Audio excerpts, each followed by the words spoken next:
علیکم. کئی بار ہم ایسے پروگرام بھی کرتے ہیں جس پہ لوگوں کو بڑا اعتراض ہوتا ہے. لوگ کہتے ہیں کہ جی آپ یہ ایسی چھوٹی چھوٹی باتیں کیوں کرتے ہیں ڈسکس. مثلا پچھلے دنوں ہم نے ایک پروگرام کیا تھا کہ کیا اسلام میں لانڈری کی اجازت ہے. تو مجھے بہت ای میلز بھی آئیں, ٹیکسٹ میسیجز بھی آئے, اور کچھ لوگوں نے یہ کہا کہ آپ اس سے شاید خدا نہ خواستہ آپ ایک نان اینٹیٹیز جو ہیں اسلام کی ان کو آپ سامنے لے کے آ رہے ہیں. میں اس سے ایگری نہیں کرتا. میں یہ سمجھتا ہوں کہ اسلام ایک ایسا مذہب ہے جو دین فطرت ہے, اور جو ہماری زندگیوں میں ہر روز ہر چیز میں اپلائی ہونا ہے, اور اس کے متعلق جتنی بھی چیزیں ہیں چھوٹی بڑی جو ہمارے ایمان سے شروع ہوتی ہیں, اور ایمان باللسان و ایمان بالقلب ان دونوں سے شروع ہو کے نیچے تک کہ ہم نے کیسے زندہ رہنا ہے, کیسے اپنی زندگی گزارنی ہے, جس میں آپ شادی کرتے ہیں, جس میں آپ کے بچے پیدا ہوتے ہیں, جس سے آپ ان کے کانوں میں اذان دیتے ہیں, ہر چیز جو ہے اس میں اسلام کا نہ صرف عمل دخل ہونا چاہیے بلکہ ہوتا ہے.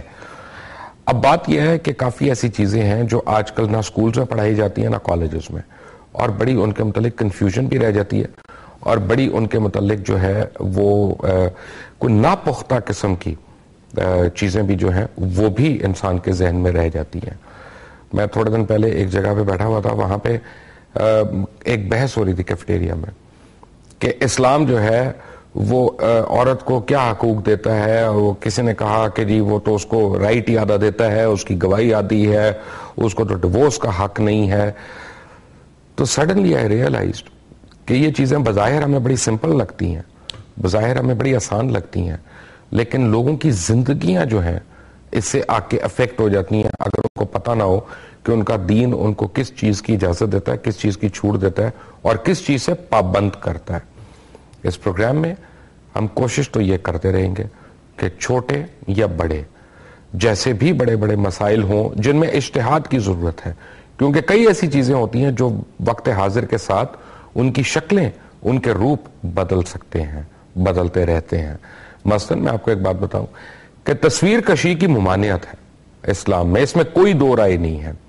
لیکن آج اگر میں نے اس دنیا میں زندہ رہنا ہے تو مجھے پاسپورٹ بنوانا ہے, مجھے اپنا شناختی کارڈ بنوانا ہے, مجھے اپنی تصویر اتروانی ہے, مجھے اس کے اوپر لگوانی ہے. تو کیا خدا نخواستہ میں اس روح سے کوئی حرام کام کر رہا ہوں؟ نہیں. اس سلسلے میں آج اجتہاد کی ضرورت ہے. علماء کرام جن کا تعلق مختلف مسالک سے ہو وہ بیٹھ کے اجتہاد کریں, اور روز مرہ ہم نے اسلام کی روح سے کیسے زندگی گزارنی ہے اس کے متعلق ہمیں بتائیں. کیا عورت کو اسلام طلاق کا حق دیتا ہے یا نہیں؟ کیا عورت اپنی مرضی سے طلاق لے سکتی ہے یا نہیں؟ کیا عورت اپنی مرضی سے شادی کر سکتی ہے یا نہیں؟ کیا عورت کے ازدواجی زندگی میں کوئی حقوق ہیں یا نہیں؟ اسلام ان کو کیسے دیکھتا ہے, ان کو کیسے ریکگنائز کرتا ہے؟ یہ ڈسکس کرنے کے لیے میرے پاس ہیں یہاں پہ علامہ ابتسام علی ظہیر, حافظ سلمان بٹ صاحب, اور کراچی میں میرے بڑے عزیز دوست ہیں محمد ایوب صاحب.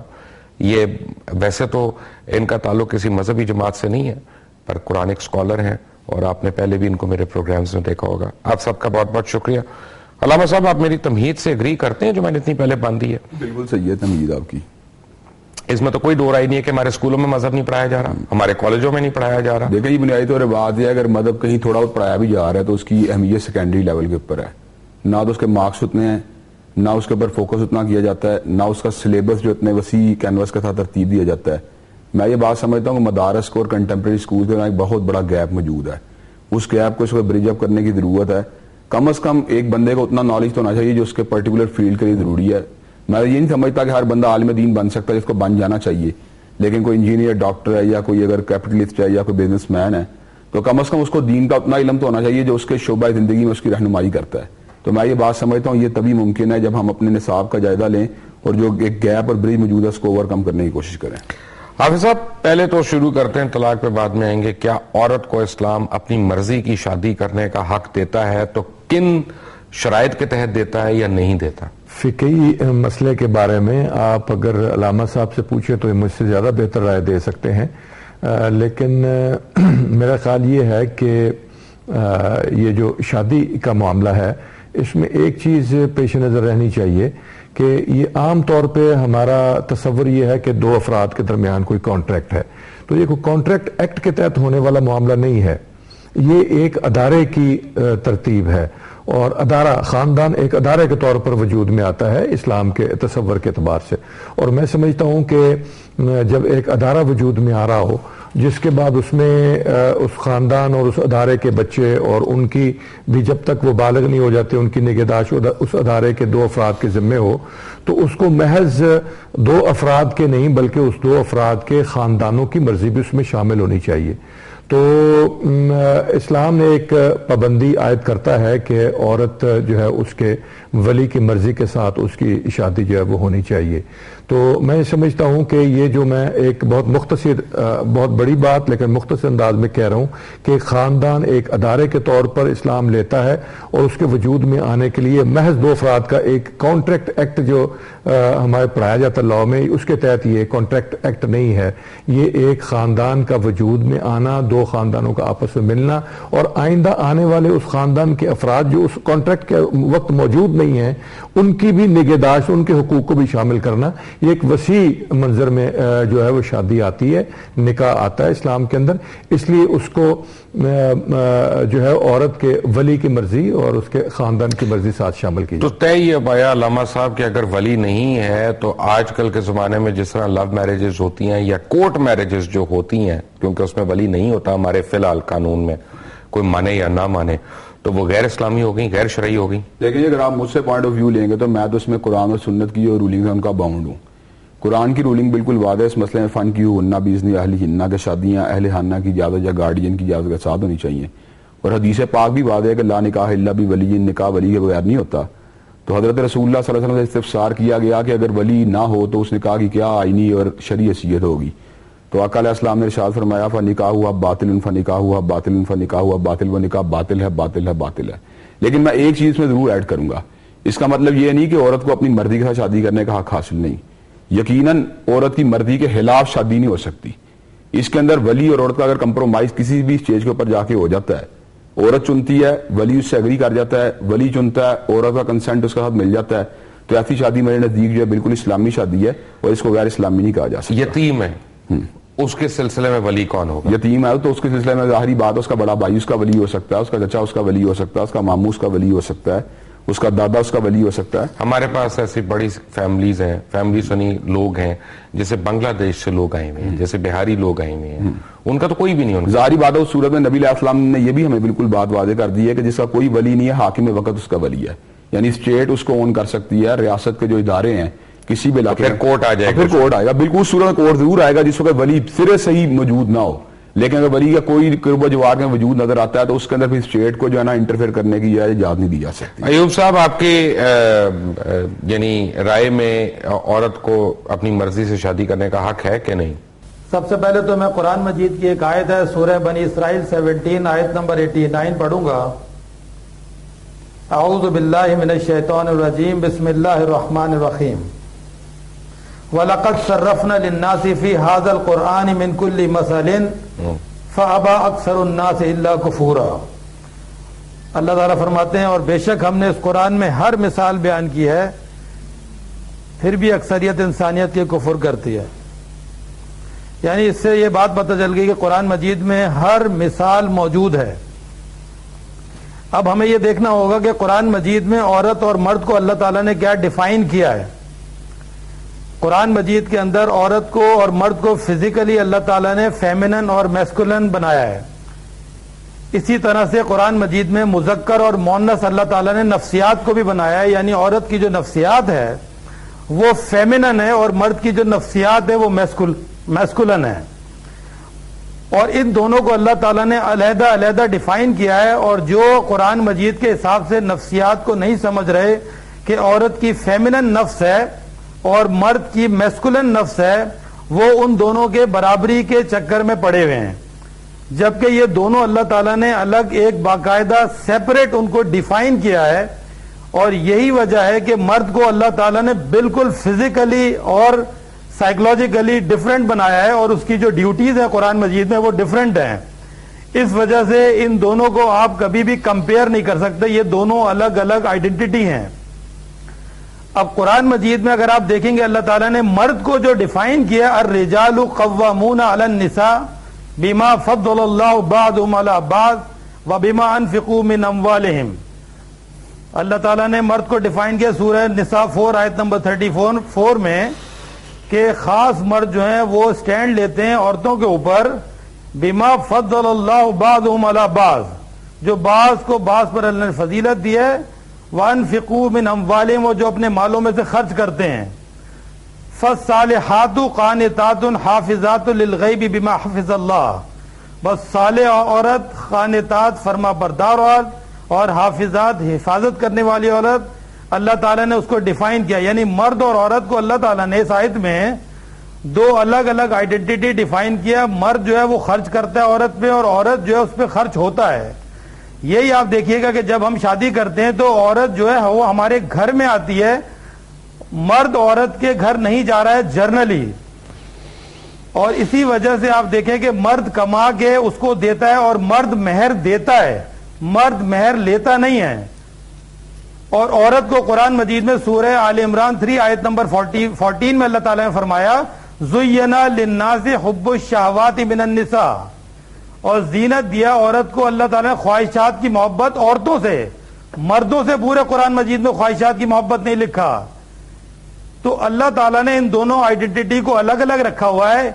اب اس پرسپیکٹو میں دیکھیں گے کہ قرآن مجید کے اندر نکاح کو اور طلاق کو کس طرح ڈیفائن کیا ہے. اسی طرح سے سورہ طلاق 65 نمبر سورت ہے، اس کی 1 نمبر آیت میں اللہ تعالیٰ نے فرمایا اے نبی جب تم عورتوں کو طلاق دو تو ان کی عدت کے مطابق دو اور ان کی عدت کو گنتی کرو. اور پھر آگے لکھا ہے کہ وہ ان کو گھروں سے نہ نکالو اور نہ ہی وہ اپنے گھروں سے جائیں. یعنی نامحرم کو بھی نہ ملے، اس میں حدود ہیں، اس میں نامحرم کو بھی نہ ملے. یہ نہیں ہے کہ کوئی بنیادی چیز دیکھیں، میاں کا دوست آ رہا ہے یا کوئی اور رشتہ دار آ رہا ہے تو اس کو ملاقاتیں ہو رہی ہیں، اس کے ساتھ کھانوں پہ جا رہے ہیں، یہ غلط ہے. نو اس میں بڑا کلیئر لکھا ہے یا ایھا النبی کر کے آیت سٹارٹ ہوتی ہے. اس طلقتم النساء، جب تم عورتوں کو طلاق دو تو ان کی عدت کے مطابق. اس کا مطلب اس آیت سے پتہ چلتا ہے کہ یعنی طلاق دینے کے لیے پروسیس ہے. ایک منٹ یہیں پہ ٹھیک ہے. میں اس طلقتم نساء تو کیا کہیں پہ آیا ہے کہ اس طلقتم رجال کہ تم مردوں کو طلاق دے سکتی ہو کہ نہیں؟ کیا عورتوں کو طلاق کا حق ہے یا نہیں؟ ایک break. Welcome back from the break. اور بریک پہ جانے سے پہلے آپ باتیں سن رہے تھے محمد ایوب صاحب کراچی اسٹوڈیوز میں ہمارے ساتھ ہیں. علامہ صاحب، عورت کو طلاق کا حق ہے کہ نہیں اسلام میں؟ دیکھیں جی، طلاق دینے کا یا لینے کا یہ دونوں الگ الگ کوسچن ہیں. تو عورت کو طلاق لینے کا یقیناً اسلام نے حق دیا ہے، چاہے اس کی گراؤنڈ جو ہیں بالکل جو ہیں ہماری ریکوائرمنٹ سے ملتی ہوں یا اس کا مقدمہ بالکل صحیح ہو، اور ایون اس کا مقدمہ بالکل غلط ہو پھر بھی اس کو طلاق لینے کا پورا حق حاصل ہے. اس کی کوئی گراؤنڈ جو ہے پریکٹیکلی میں سمجھتا اسلام نے بہت زیادہ متعین نہیں کی. اگر عورت اپنے دل میں کراہت بھی محسوس کرتی ہے اپنے شوہر کے بارے میں، جس طرح کہ حضرت رسول اللہ کی بارگاہ میں ایک عورت آئی ہے اور اس نے یہ بات کہی ہے کہ میں اپنے شوہر کے کردار میں اور اس کے اخلاق میں کسی بھی قسم کی بات جو ہے نا بگڑی محسوس نہیں کرتی، لیکن میں اسلام میں کفر کو برا جانتی ہوں، تو ایسی صورت میں سے طلاق لینا چاہتی ہیں، تو حضرت رسول اللہ صلی اللہ علیہ وسلم ارشاد فرماتے ہیں کہ تم وہ باغ اس نے تمہیں بطور مہر دیا اس کو واپس پلٹانے کے لیے تیار ہو؟ تو عورت کہنے لگی میں باغ اس کو واپس پلٹانے کے لیے تیار ہوں. تو حضرت رسول اللہ صلی اللہ علیہ وسلم جو ہے اس کو طلاق کے لیے جو ہے نا ریکمینڈ کر دیتے ہیں. اس کا مطلب یہ ہے اگر آپ صرف سائیکولوجیکلی اپنے آپ کو ڈسکمفرٹ کے اندر بھی عورت محسوس کرے تو ایسی صورت میں بھی اس کو طلاق لینے کا پورا حق حاصل ہے. لیکن ایک حق اللہ تبارک و تعالیٰ نے مرد کو عطا کیا ہے، وہ طلاق دینے کا ہے. وہ طلاق دینے کا حق جو ہے نا وہ عورت کو نہیں دیا جا سکتا، اس لیے کہ اللہ تبارک و تعالیٰ نے قرآن مجید میں جہاں بھی ذکر کیا ہے والمطلقات کہہ کے ذکر کیا ہے، وہاں پہ اللہ تبارک و تعالیٰ نے طلاق یافتہ عورتوں کا ذکر کیا ہے. عورتوں کی طلاق کی جس طرح انہوں نے آیت پڑھی ہے اذا طلقتم النساء فطلقوهن لعدتهن، ان کو عدت دو، ان کی طلاق عدت کے مطابق دو، جس کی مختلف قسمیں سورہ طلاق میں اللہ تبارک و تعالیٰ نے بیان کی ہیں. اس کا مطلب یہ ہے کہ طلاق کا جو فینومینا ہے وہ جب بطور آبجیکٹ کے امپلیمنٹ ہوتا ہے وہ عورت کے اوپر امپلیمنٹ ہوتا ہے، اور مرد اس میں ہمیشہ سبجیکٹ کا کردار ادا کرتا ہے. ایسا کبھی نہیں ہوا ایک چیز آبجیکٹ ہو تو وہ سبجیکٹ بن جائے اور جو سبجیکٹ ہے وہ آبجیکٹ. اس کا مطلب ہے عورت طلاق دے نہیں سکتی، لے سکتی ہے. عورت طلاق دے نہیں سکتی. حافظ صاحب جی بالکل ایسے ہی ہے. علیحدہ کرنا اور علیحدگی کی اجازت مانگنا یہ دو مختلف چیزیں ہیں. جس کو خلا آپ کہیے کہ وہ خلا جو ہے وہ طلب کر سکتی ہے جو بیوی ہے. لہذا طلاق دے کے خامند کو اپنے سے الگ کرنا یہ بالکل ایک یعنی بالکل مسئلہ ہی اور ہے. اور جس طرح علامہ صاحب نے فرمایا کہ کسی ناگزیر وجوہات کی بنیاد پر اپنی خامن سے علیحدگی کی اجازت لینا، اسے علیحدگی کی اجازت حاصل کرنا، طلاق حاصل کرنا، یہ بالکل الگ چیز ہے. میں نے جو خاندان کی بات کی تھی اس میں ادارے کی بات کی تھی، تو یہاں پھر میں ایک بات کہنا چاہوں گا کہ ادارے کے اندر ایک سربراہ ادارہ ہوتا ہے اور باقی لوگ جو ہیں اس ادارے کے سربراہ کے تابع رہ کر وہ چلتے ہیں، اگرچہ وہ بہت سارے حقوق کے اندر ادارے کے سربراہ کے برابر ہوتے ہیں. یہ قرآن مجید میں جیسے فرمایا گیا میاں بیوی کے لیے ہن لباس لکم وانتم لباس لہن، مردوں کے لیے عورتیں لباس ہیں اور عورتیں جو ہیں وہ مردوں کے لیے اور مرد جو ہیں وہ عورتوں کے لیے لباس ہیں. تو الخبیثات للخبیثین والخبیثون للخبیثات والطیبات للطیبین والطیبون للطیبات. تو اس اعتبار سے عورت اور مرد کو اگر بہت سارے حقوق دیکھے جائیں، بہت سارے معاملات دیکھے جائیں تو اس میں برابری کا درجہ حاصل ہے، لیکن جہاں ایڈمنسٹریٹو معاملات ہیں اس میں خاندان کے سربراہ کا درجہ جو ہے وہ خامند کو حاصل ہے. اس لیے طلاق دینا خامند کا حق ہے اور طلاق لینا، درخواست کرنا وہ خاتون. ایوب صاحب، میں نے ایک حدیث پڑھی تھی، حدیث مبارکہ ایک دفعہ، اور وہ یہ تھی، اور بڑی مصدق آپ کو بات بتا رہا ہوں، کہ طلاق ان حلال اجازتوں میں سے ہے جو حلال تو ہیں لیکن انتہائی ناپسندیدہ ہے. آپ کے علم کے مطابق کیا عورت کو طلاق لینے کا حق ہے؟ جی ہاں، عورت کو طلاق لینے کا حق ہے. سورہ بقرہ 2 آیت نمبر 228 یہ آیت شروع ہو رہی ہے مطلقات سے، اور نیچے جا کے اللہ تعالیٰ فرماتے ہیں وَبَعُولَتُهُنَّ أَحَقُّ بِرَدِّهِنَّ فِي ذَلِكَ إِنْ أَرَادُوا إِصْلَاحًا وَلَهُنَّ مِثْلُ الَّذِي عَلَيْهِنَّ بِالْمَعْرُوفِ. اور عورتوں کے لیے بھی دستور کے مطابق ویسے ہی حقوق ہیں جیسے مردوں کے. یہ طلاق کی آیت ہے اور اس میں لکھا ہوا ہے کہ عورتوں کے لیے بھی وہی حقوق ہے جو مردوں کے. اور سورہ بقرہ کی 231 نمبر آیت ہے، اس میں لکھا ہے کہ اللہ تعالیٰ کہہ رہا ہے وَلَا تُمْسِكُوهُنَّ ضِرَارٌ لِتَعْتَدُوا، اور تم نہیں روکو ان کو ضرر پہنچانے کے لیے کے واسطے، یعنی ان کو زبردستی نہ روکو. اور سورہ نساء 4 آیت نمبر 19 میں اللہ تعالیٰ فرماتے ہیں یا ایھا الذین آمنوا لا یحل لکم ان ترثوا النساء کرہا، اے ایمان والو حلال نہیں ہے تم پر کہ تم زبردستی عورتوں کے وارث ہو جاؤ. تو جو ایمان والا ہے وہ اپنی بیوی کو فوراً طلاق دے دے گا جب وہ اپلائی کرے گی. یہ امپلائی اور امپلائر کا جو ڈفرنس ہوتا ہے وہ آپ سمجھ سکتے ہیں. امپلائر کا کام ہوتا ہے ٹرمینیٹ کرنا یا ریزگنیشن کو ایکسپٹ کرنا، جبکہ امپلائی کا کام ہے ریزگنیشن دینا. اس میں کوئی عزت اور بے عزتی کا مسئلہ نہیں ہے. آپ یہ کہہ رہے ہیں کہ عورت جو ہے وہ امپلائی کی حیثیت ہے، اس کا اپنا رائٹ نہیں ہے کہ وہ کہہ کے نہیں دفعہ دور تو میں تمہیں طلاق دے رہی ہوں. رائٹ ہے نا اس کا، جیسے امپلائی کا رائٹ ہے ریزائن دینا. نہیں، وہ اس کو تو نہیں طلاق دے سکتی نا، طلاق مانگ ہی سکتی ہے نا وہ، اور جب تک وہ نہ دے تو پھر تو وہ باؤنڈ ہے نا. دو الگ میں نے آپ کو شروع میں بتایا، دو الگ آئیڈینٹی اللہ نے تخلیق کی ہیں، ایک فیمنن اور ایک میسکولن. نہیں ٹھیک ہے، میں آپ سے میں بالکل ٹو دا پوائنٹ بات کر رہا ہوں کہ اس کا مطلب ہے آپ کے مطابق بھی عورت طلاق نہیں دے سکتی، طلاق لے سکتی ہے. دے کیسے سکتی ہے؟ وہ اس کے گھر آئی ہوئی ہے، فرض کریں گھر دماد ہے، کیا وہ مہر دیا ہوا ہے. ایوب صاحب گھر دماد ہے، دیتی نا مرد کو. نہیں ایوب صاحب گھر دماد ہے. نہیں، اور وہ دھکا دے کے نکال دے، کیا کر لے گا؟ دھکا دے کے نکال دے، بندہ کیا کر لے گا؟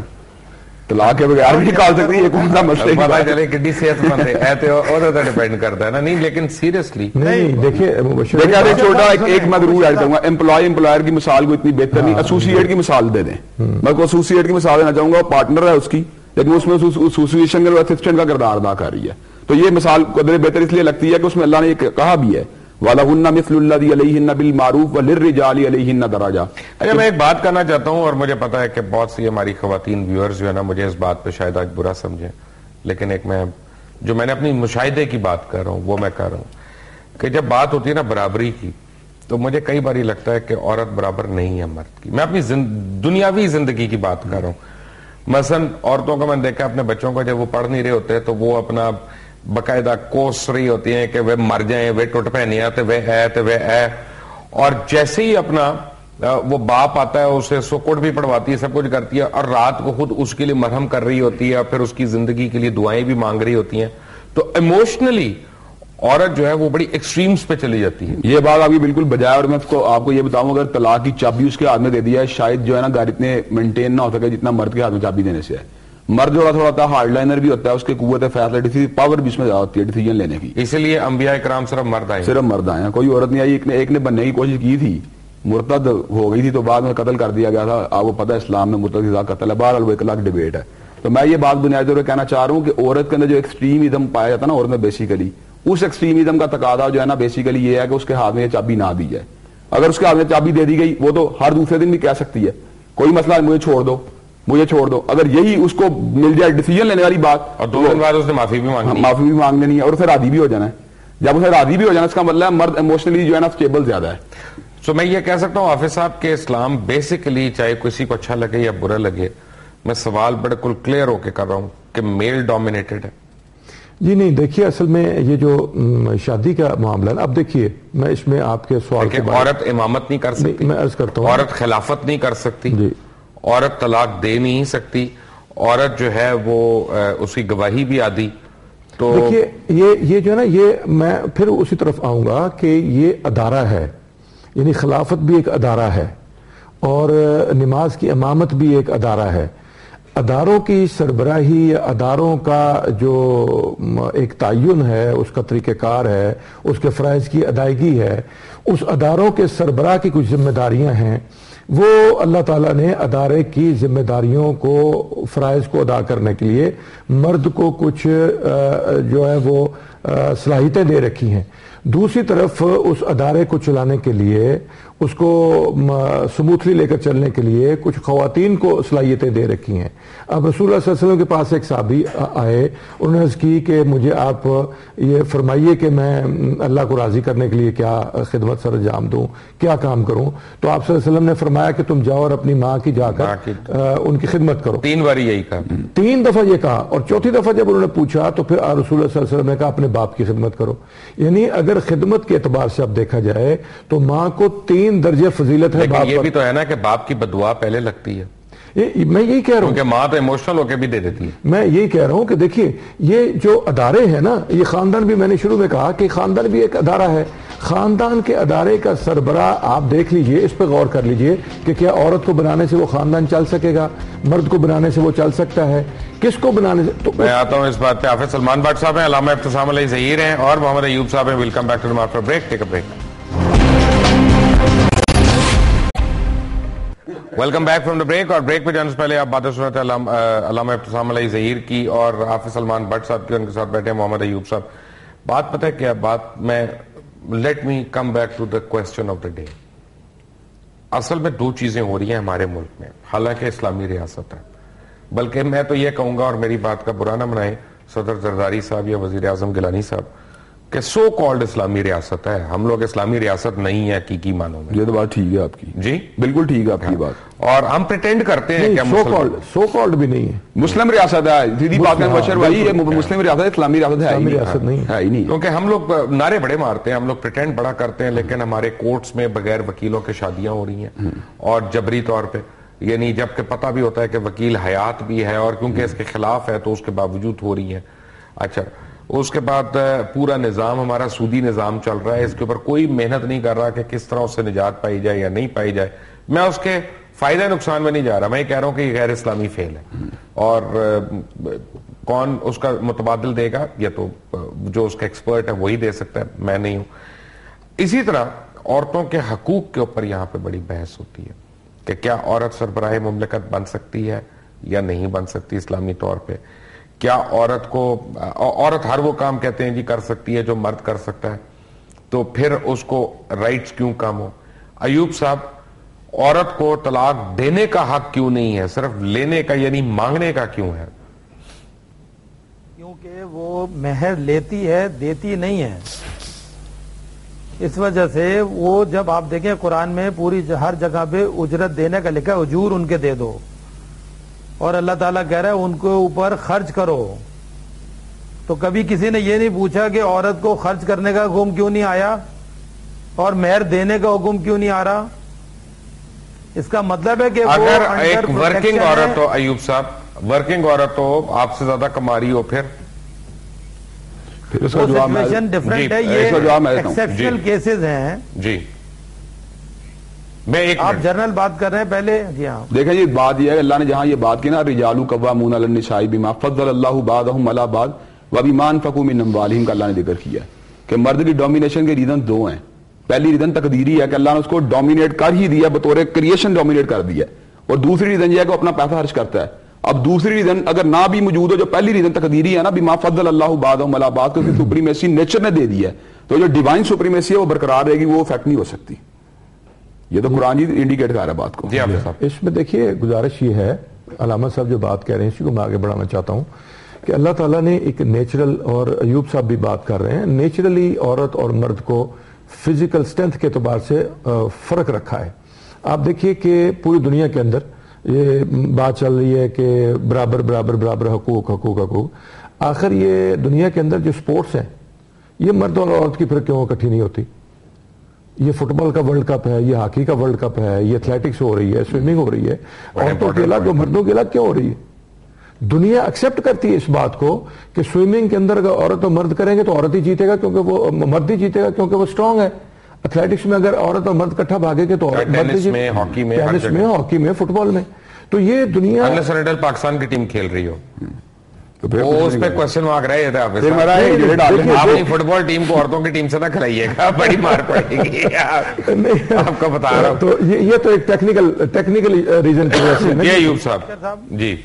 مبشر صاحب دیکھیں, جو باڈی بلڈنگ کا جو کمپٹیشن ہوتا ہے وہ کبھی عورتوں کا آپ نہیں دیکھیں گے, مردوں کا دیکھیں گے. اور دوسری, اگر عورت پرائم منسٹر بھی بن جائے وہ لپسٹک اور میک اپ کرنا نہیں چھوڑے گی. یہ بڑی اپنا سطحی قسم کی آرگیومنٹ ہے. I'm sorry, باڈی بلڈنگ والی ٹھیک ہے. بہرحال میں کہتا ہوں اگر نہیں کرتی میک اپ, آپ کو کیا اعتراض ہے؟ مرد نہیں میک اپ کرتے, میں میک اپ نہیں کر کے بیٹھا ہوا یہاں پہ, یہ کیا بات ہے؟ مارگریٹ تھیچر نہیں کرتی, باڈی بلڈنگ تھیچر تو نہیں کرتی تھی. میں یہ باڈی بلڈنگ والی مثال تو ٹھیک ہے نا, آپ باڈی بلڈنگ والے آدھا ہی آدھا بانے ہیں ان کا. نہیں, میں آپ کو ایک بات بتاتا ہوں. دیکھیں, ہم ایک بات میں کلیئر کروں کہ کچھ چیزیں ہیں جیسے آپ نے کہا کہ جنرلائز باتیں ہونی چاہیے, اسپیسیفک باتیں نہیں ہونی چاہیے کہ اگر عورت کام کرتی ہے یا مرد سے زیادہ کماتی ہے تو وہ ایک ایکسیپشنل کیس ہے, اس کو ہم جنرل رول میں نہیں لے کے آ سکتے. اسی طرح اگر کوئی لپسٹک لگاتا ہے تو اس کو ہم ایک جنرلائز رول میں نہیں لے کے آ سکتے. میں بہت سی عورتوں کو جانتا ہوں, پارلیمنٹیرین عورتوں کو جانتا ہوں جو نہیں لگاتی, میک اپ نہیں کرتی. نہیں, ویسے یہ بتائیں لقمان بھائی, اصل بات ہے یہ جب بات ہوتی ہے مرد اور عورت کی ذمہ داریوں کے, ان کے حقوق کی, جب عورتوں کو اضافی حقوق مل رہے ہوتے ہیں اس وقت عورتوں نے کیوں نہیں یہ بات کی کہ ہم اپنے حقوق کو سے جو ہے نا دستبردار ہوتی ہیں.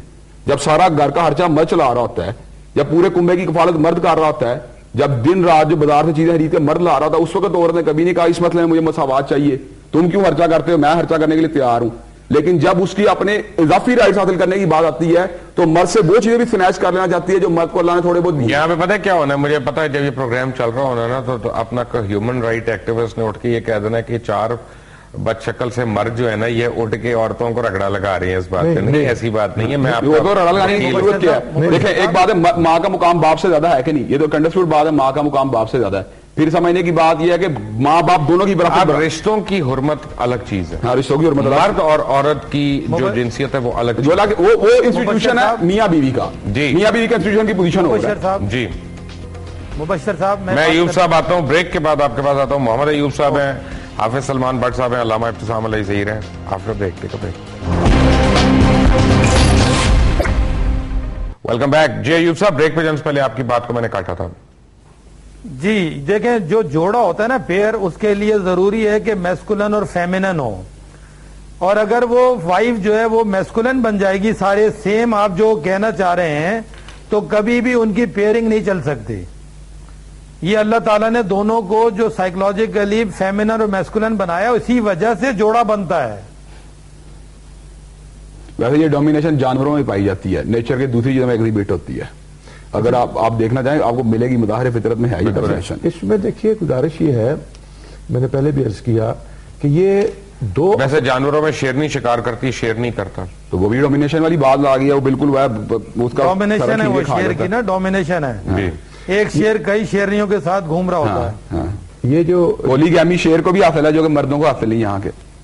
آپ خوش ہیں اس بات میں. علامہ صاحب کے چہرے کی مسکراہٹ دیکھیں, کلوز اپ لیں ذرا علامہ صاحب کا. یہ شیروں والی بات آ گئی, ہماری داڑھی بھی شیروں کی طرح ہی ہے. بالکل. اور ویسے بھی مبشر صاحب, دنیا میں کوئی بھی ایسا عورت نہیں ہے جو مور دین ون شوہر جو ہے, ہسبینڈ جو ہے وہ رجسٹر کرائے پوری دنیا میں, نان یعنی مسلم کے علاوہ بات کر رہا ہوں. پولی کنسپٹ کمزور ہے, بالکل کمزور ہے. اللہ حافظ صاحب, آپ کو کوئی کورٹ ایکسپٹ نہیں کرے گا. جی, میں یہ عرض کر رہا تھا کہ یہ جو میں نے پہلے بھی کہا کہ یہ ذمہ داری جو ہے, یہ کانٹریکٹ جو ہے, یہ جو بندھن جو ہے, نکاح جو ہے, یہ 2 افراد تک محدود نہیں ہے.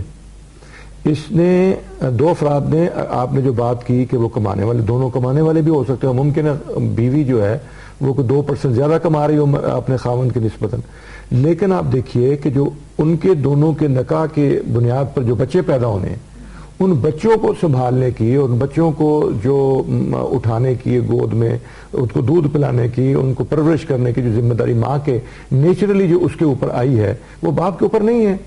اب اگر خاتون اپنی ان ذمہ داریوں کو پورا نہیں کرے گی تو وہ بچے جو محروم رہ جائیں گے, اور آئندہ چل کر کے 2 ہیں 3 ہیں جتنے بچے بھی ہیں وہ معاشرے. کہتے ہیں جی میں ملٹی ٹاسکنگ کرتی ہوں, میں ایک وقت میں کئی کام کر سکتی ہوں.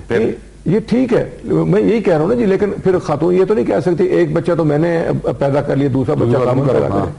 یہ تو ایک بچے کو میں فیڈ کرا, دوسرے کو تم فیڈ کراؤ, یہ کہہ ہی نہیں سکتی. برابری کے حقوق تو یہ ہے کہ ایک بچہ پیدا ہو گیا, وہ اڑ جائے کہ جی دوسرا بچہ آپ پیدا کرو. اب دوسرا بچہ پیدا اگر میں نے کر بھی لیا تو اب اس کو فیڈ آپ کرو, میں تو نہیں کرتی, میں جا رہی ہوں دفتر.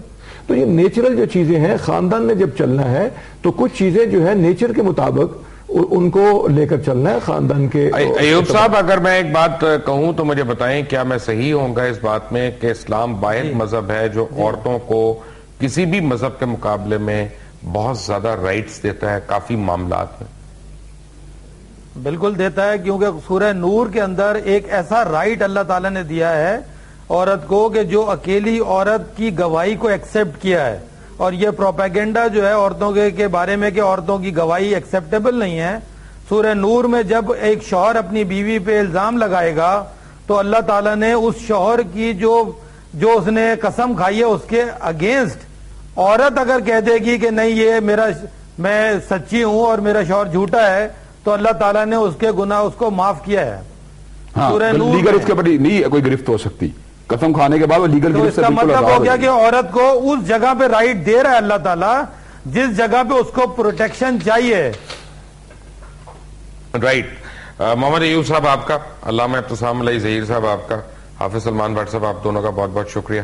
کوئی بات آپ نے ایڈ کرنی ہے اس سے پہلے؟ میں اس میں ایڈ کرنا چاہتا ہوں, میں یہ بات ایڈ کرنا چاہتا ہوں کہ اسلام ایک دنیا کا مذہب ہے جس نے پہلی مرتبہ عورت کو وراثت میں حق دیا تھا, اور وراثت میں حق جو تھا ہر اینگل پہ دیا تھا, یعنی بطور بیٹی بھی دیا تھا, بطور بیوی بھی دیا تھا, بطور ماں بھی دیا تھا, اس کو کسی حصے سے محروم اسلام میں نہیں رکھا گیا. اور کلالہ کی شکل میں, یعنی اگر کوئی بندہ بے اولاد مر جاتا ہے تو اس کے بہن بھائی دونوں کو اللہ تبارک و تعالیٰ نے اس کی وراثت سے حق ادا کیا تھا.